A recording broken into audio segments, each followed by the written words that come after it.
अस्सलाम वालेकुम नाज़रीन, तेलंगाना न्यूज़ टुडे में आपका खैर मक़दम है। मैं मोहम्मद इज़हारुल हक़ पेश खिदमत हेडलाइंस। शमसाबाद में मस्जिद ख्वाजा शहीद, तेलंगाना हुकूमत RSS के एजेंडे पर अमल पैरा। मरकज़ की मुखालिफ रियासतें पॉलिसी के तहत 46,000 करोड़ का नुकसान, वयासा रुकन पार्लियामेंट विजय साई रेड्डी का बयान। हिंदुस्तान मालदीव को $10 करोड़ का कर्ज और सिक्योरिटी के बुनियादी ढांचे में माविन होगा। मोदी हुकूमत की डिक्टेटरशिप से डरने के बजाय लड़ने की ज़रूरत, राहुल गांधी का मशवरा।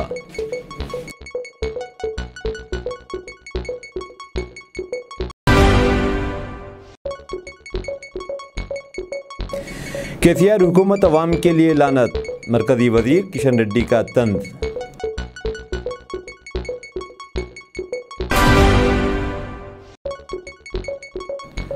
दुनिया अब जौहरी तबाही से सिर्फ एक कदम दूर, अक़वाम मुत्तहिदा के सरबराह का इंतबाह।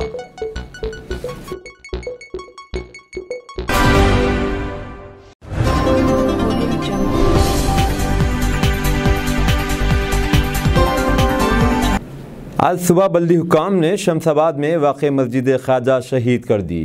पेश है तफसीली रिपोर्ट। तेलंगाना हुकूमत बरसरे इख्तिदार आने के बाद से अभी तक 8 मस्जिदें शहीद की गई। बरसरे इख्तिदार हुकूमत मुसलमानों के जज्बात को मुसलसिल ठेस पहुंचा रही है। लगता है TRS हुकूमत ज़ाहिर में तो मुसलमानों की बही ख्वाह नज़र आती है, मगर RSS के एजेंडे पर अमल कर रही है।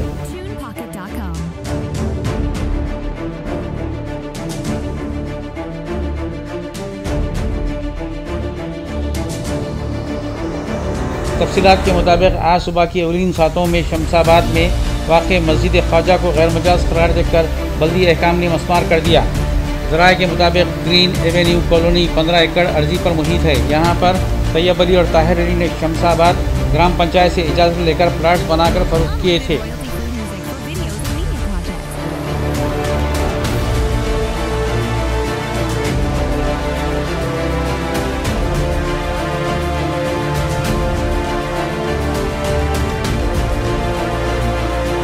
$250 मुरब्बा गज अर्जी मस्जिद के लिए मुख्तस की गई थी। 500 प्लाट में से ज़्यादातर मुसलमानों ही ने खरीदे थे, जिनमें बहुत से मकानात तामीर भी हो चुके हैं और मस्जिद की तामीर के बाद से 5 वक्त पाबंदी के साथ नमाज अदा की जा रही थी। विशाल सिंह नामी एक शख्स का मकान मस्जिद से मुत्तसल है। कुछ फ़िरका परस्तों ने बल्दिया में शिकायत दर्ज करवाई, जिस पर बिना तस्दीक व तहक़ीक़ के सिर्फ इशरार की शिकायत पर ही मस्जिद ढा दी गई। जिस वक्त मस्जिद ढाई गई वक्त रात का आखिरी पहर 3:30 बताया गया। यहाँ ये मुहावरा सादिक़ आता है कि चोर की दाढ़ी में तिनका।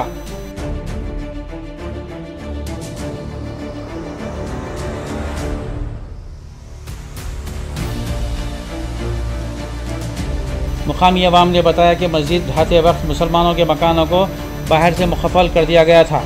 मस्जिद कमेटी के ज़िम्मेदारों ने बताया कि ये मामला वज़ीर दाखिला तेलंगाना मोहम्मद महमूद अली और रियासती वक्फ़ बोर्ड के इल्म में भी लाया गया, लेकिन इन अहकाम की सर्द मोहरी ये अंदाज़ा होता है कि वो न सिर्फ शहीद मस्जिद के तमाशाई हैं बल्कि मुसलमानों के भी मुजरिम हैं। इनके इस अमल से मुसलमानों के दिली जज्बात को शदीद ठेस पहुँची है। ये मामला अभी अदालत में जारी है। फैसले से कबल ही मस्जिद शहीद कर दी गई। अगर मुल्क में यही हाल रहा तो वो दिन दूर नहीं कि मुल्क में फिर से एक बार नानक व चिश्ती की तालीमात की चूलें हल जाएंगी।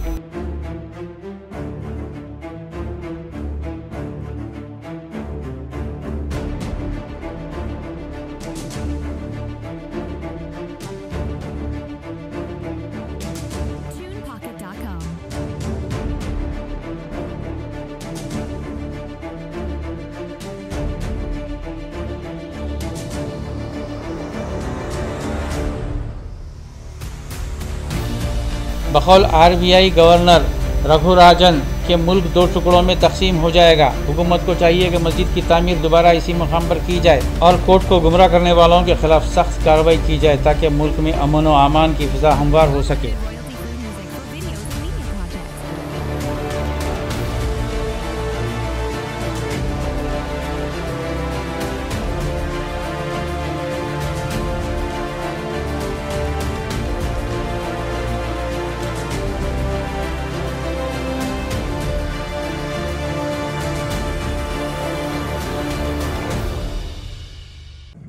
Shamshabad Green Avenue Colony Khwaja Mahmood मस्जिद को रातों रात पुलिस की ज़ेरे निगरानी में शहीद कर दिया गया।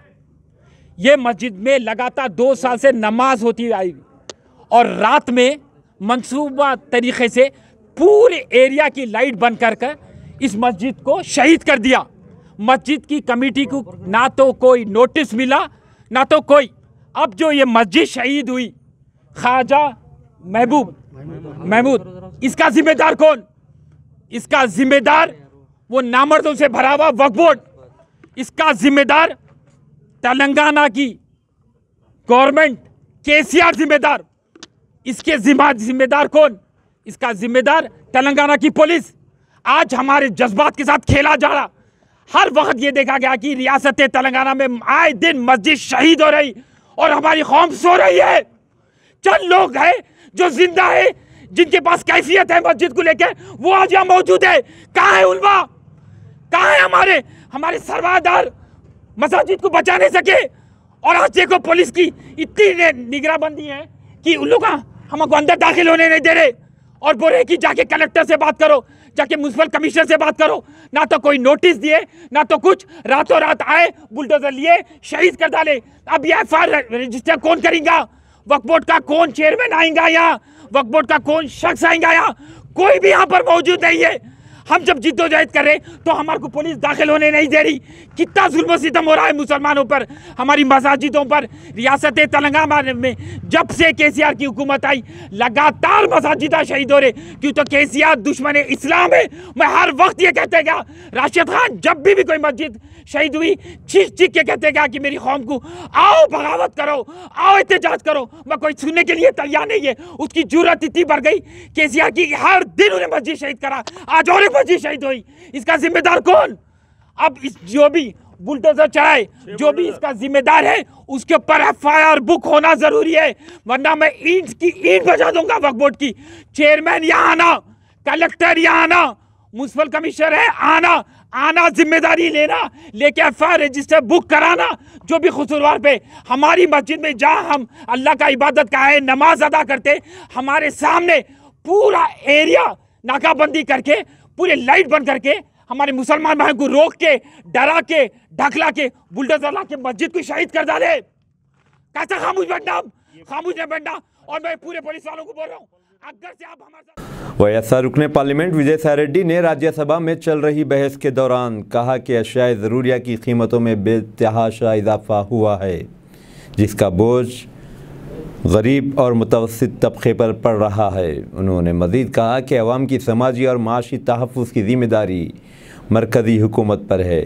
जो लोग कोरोना के दौर में कौमी धारे से दूर हो चुके थे, इनके वापस ना आने और उनकी क़ुव्वत ख़रीद कम हो जाने से मसाइल में और भी इजाफ़ा हुआ है।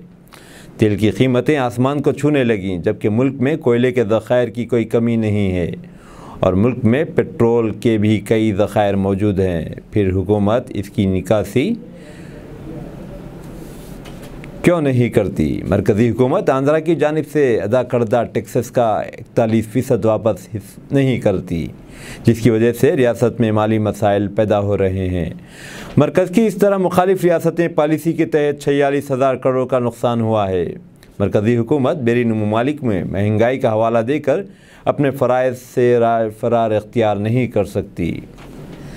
हिंदुस्तान ने आज मालदीव के ग्रेटर माले कनेक्टिविटी प्रोजेक्ट समेत मुख्तलिफ प्रोजेक्टों को वक्त पर पूरा करने के लिए $10 करोड़ के इजाफी लाइन ऑफ क्रेडिट के साथ ही मुल्क की दिफा व सलामती के निज़ाम को मजबूत बनाने के लिए एक और बहरी जहाज़ और 24 गाड़ियाँ देने के साथ 61 जजीरों में पुलिस के बुनियादी ढांचे को मजबूत करने का ऐलान किया है। वज़ीर-ए-आज़म नरेंद्र मोदी ने आज हैदराबाद हाउस दिल्ली में मालदीव के सदर इब्राहिम मोहम्मद सालेह के साथ कनेक्टिविटी प्रोजेक्ट्स के मतलब तबादला ख्याल किया और दीगर अहम फैसले लिए। इस इजलास में हिंदुस्तान ने मालदीव को 2030 तक 0 कार्बन अखराज का हदफ हासिल करने में मदद करने का यकीन दिलाया। मुलाकात के बाद अपने प्रेस नोट में सदर सालेह का खैर मकदम करते हुए वज़ीर-ए-आज़म ने कहा कि हिंदुस्तान और मालदीव के दरमियान दोस्ताना ताल्लुकात में गुज़िश्ता चंद बरसों में नई ताकत आई है। हमारी ख़ुरबतें बड़ी हैं। वबाई अमराज से दरपेश चैलेंजों के बावजूद हमारा ताउन एक वसी शराकत दारी की शक्ल इख्तियार कर रहा है। वज़ीर-ए-आज़म ने मज़ीद कहा, कि इन्होंने आज सदर साले के साथ मुख्तलिफ मौज़ूआत पर वसी बातचीत की। इन्होंने दो तरफ़ा ताउन की तमाम जहतों का जायज़ा लिया और अहम इलाक़ाई और आलमी उमार पर भी तबादला ख्याल किया। इन्होंने मज़ीद कहा कि अभी कुछ देर पहले हमने ग्रेटर माले कनेक्टिविटी प्रोजेक्ट्स के आगाज़ का खैर मक़दम किया। ये मालदीव में बुनियादी ढांचे का सबसे बड़ा मनसूबा होगा। हमने आज ग्रेटर माले में 4000 घरों की तामीर के मनसूबे का जायज़ा लिया है। मुझे ये ऐलान करते हुए खुशी हो रही है कि हम 2000 घरों के लिए माली इमदाद भी फराहम कर रहे हैं।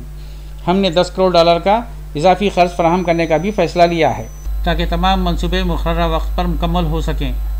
कांग्रेस के साबिक़ सदर राहुल गांधी ने अवाम से मुतालिबा किया है कि मोदी हुकूमत अपने ख़िलाफ़ बोलने वालों को आवाज़ दबाने की कोशिश कर रही है, इसलिए इनकी आमरीत से डरने के बजाय इसके ख़िलाफ़ लड़ने की ज़रूरत है।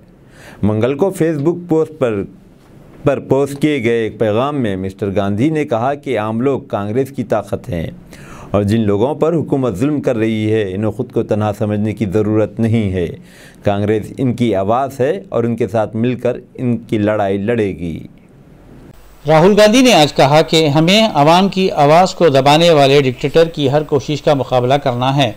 आपके लिए मैं और कांग्रेस पार्टी लड़ते रहेगी और आगे भी लड़ेंगे।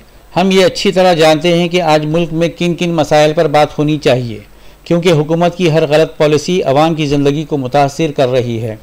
राहुल गांधी ने मज़ीद कहा कि कांग्रेस पार्लियामेंट के मौजूदा इजलास में हुकूमत से आवाम के सवालों के जवाब मांगने की कोशिश कर रही थी, लेकिन सब ने देखा है कि हुकूमत ने किस तरह अपोजिशन के अरकान पार्लियामेंट को मुअत्तल किया। जब कांग्रेस ने इनकी गलत पॉलिसियों की मुखालिफत की तो इन्हें गिरफ्तार किया गया, ऐवान मुलतवी कर दिए गए और कल जब बहस हुई तो हुकूमत ने साफ कह दिया कि महंगाई कोई मसला है ही नहीं।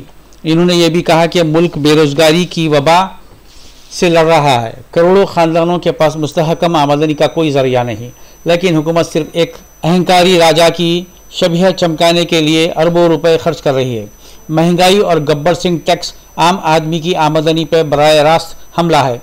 आज की हकीकत यह है कि आम आदमी अपने ख्वाबों के लिए नहीं बल्कि 2 वक्त की रोटी के लिए लड़ रहा है। राहुल ने यह भी कहा कि हुकूमत चाहती है कि लोग डिक्टेटर की हर बात को बगैर किसी सवाल के कबूल करें।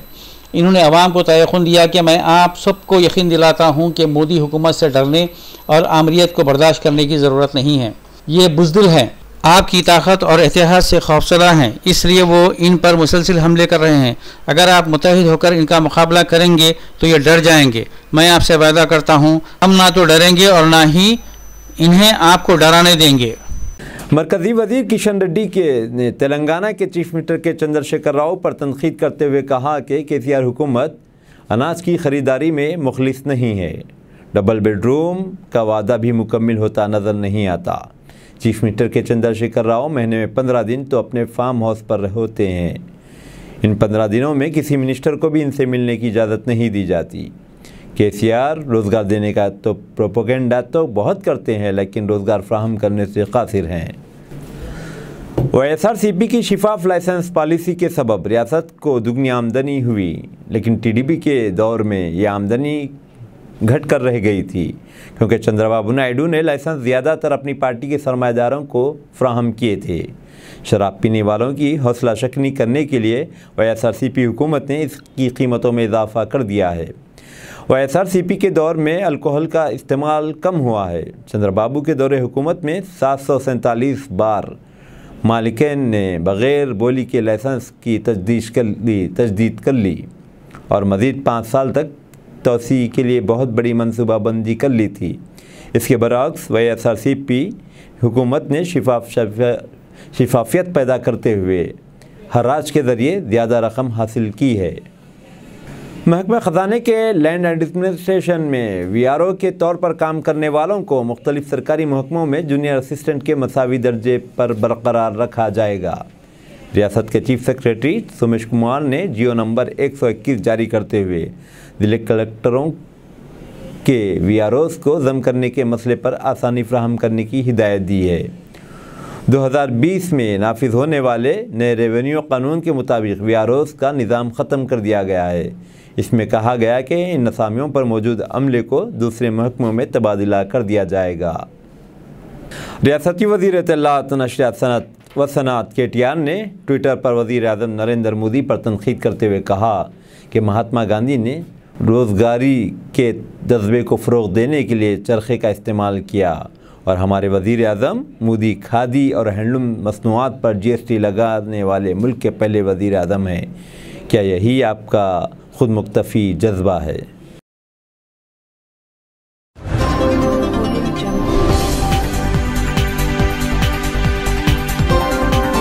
मरकज़ी डिप्टी मिनिस्टर नित्यानंद राय ने लोकसभा में एक सवाल का तहरीरी जवाब दिया। वज़ीर ने कहा कि साल 2018, 2019 और 2020 में बिलतरतीब 1,34,516 और 1,39,123 के अलावा 1,53,052 अफराद ने खुदकशी की है। उन्होंने इस बात का भी इंकशाफ किया है कि बिलतरतीब 46,912 और 84,774 के अलावा 52,718 अफराद की उम्रें 18 से 21 साल की थी जिन्होंने खुदकशी की। खुदकशी का बढ़ता हुआ रुझान हिंदुत्व हुक्मरानों के लिए एक सवालिया निशान बन चुका है, क्योंकि खुदकशी करने वालों की 90% से ज़ायद तादाद गैर मुस्लिमों ही की है। हिंदुत्व हुक्मरान की हुकूमत ने इतना मजबूर करे है कि वो खुदकशी जैसे संगीन इक़दाम करने लगे हैं।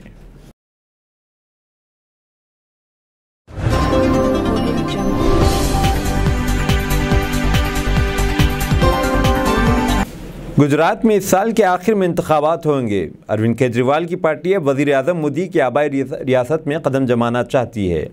इसी मकसद के तहत पार्टी ने 10 उम्मीदवारों की फहरिस्त जारी की है। उम्मीदवारों के नाम भीमा भाई चौधरी, जगमलवाला, अर्जुन राठौर, सागर राबरी, विश्राम रामधनक, शीलाल बासिया, सुनील वाधानी, राजेंद्र सोलंकी, ओम प्रकाश तिवारी हैं। आम आदमी पार्टी ने पंजाब में कामयाबी के बाद अपनी नज़रें गुजरात पर मरकूज़ कर ली हैं और यहाँ 182 नशिस्तें हैं। अरविंद केजरीवाल ने गुजरात की आवाम से वादा किया है कि अगर इन्हें कामयाब बनाया गया तो हर घर को 300 यूनिट मुफ्त बिजली फ्राहम करेंगे। इसके अलावा हर बेरोज़गार नौजवान को फ़ी माह 3,000 रुपये बेरोज़गारी अलाउंस देंगे। अब देखना यह होगा कि यह हिंदुत्व नज़रिया कामयाब होगा या तरक्याती व फलाह बहबूद वाला नज़रिया कामयाब होगा। ये तो आने वाला वक्त ही बताएगा।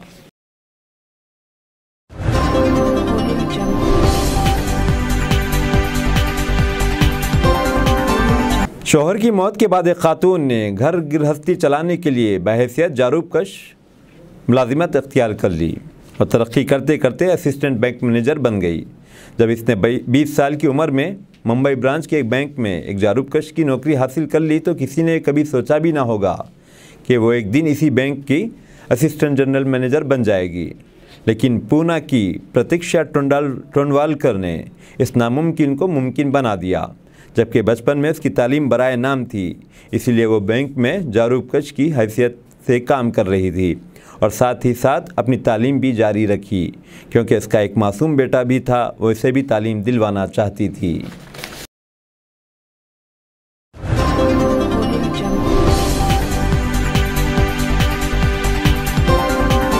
की वली अहद मिसाल अहमद अल-जाबिर अल-सबाह ने कहा कि पार्लियामेंट की तहलील कौमी इत्तेहाद को ख़तरे में डालने वाले तर्ज़ अमल और इक़दाम की वजह से हुई है।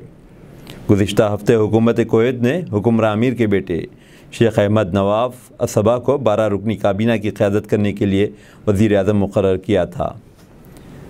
क़ब्ल वक्त इंतख़ाबात से क़ब्ल पार्लियामेंट की तहलील तक है। वोटिंग की तारीख़ का अभी ऐलान बाकी है। इस पार्लियामेंट को तहलील करने की वजह यह बनी कि अमीर की जानिब से मुक़र्रर करदा काबीना और मुंतखबा पार्लिमानी अरकान के दरमियान इक़्तिदार की हिस्सेदारी के लिए जंग जारी थी।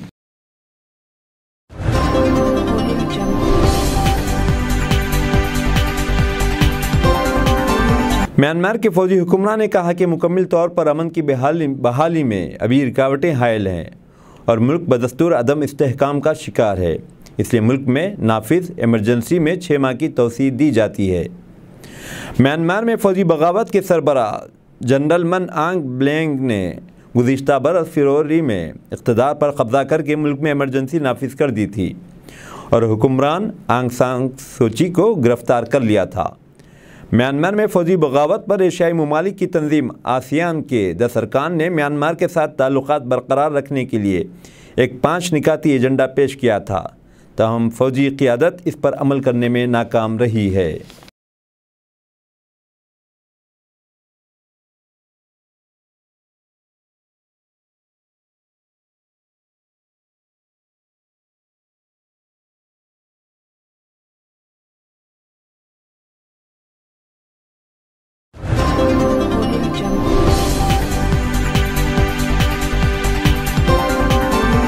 चीन में साइंसदानों ने एक ऐसा सिस्टम बनाया है जो फाइबर ऑप्टिक्स के एक सिरे से आवाज़ उठाता है और दूसरे सिरे पर मुंतकिल कर देता है। फाइबर ऑप्टिक केबल्स डेटा की मुंतकिली के लिए रोशनी के उतार चढ़ाव को इस्तेमाल किया जाता है। इन केबल्स को फुल फाइबर ब्रॉडबैंड की फ्राहमी के लिए इस्तेमाल किया जाता है। मुहक्किकीन का कहना है कि हमारे घरों और दफातर में जो फाइबर ऑप्टिक केबल्स लगाई जाती हैं इनको FTTP कहा जाता है। मौजूदा FTTP सांचे के मुताबिक घरों में कई मीटर्स की फाइबर बिछाई जाती है, लेकिन घर में किसी और आले के लगाए जाने के बगैर आवाज़ की लहरों को फाइबर में मुंतकिल होने वाली रोशनी के ज़रिए काबू किया जा सकता है। इस तरह दूसरे लोग फाइबर के साथ मौजूद जगहों पर लोगों की बातें सुन सकते हैं, यानी इंसानों की निजी ज़िंदगी हर एक के लिए खुली होगी।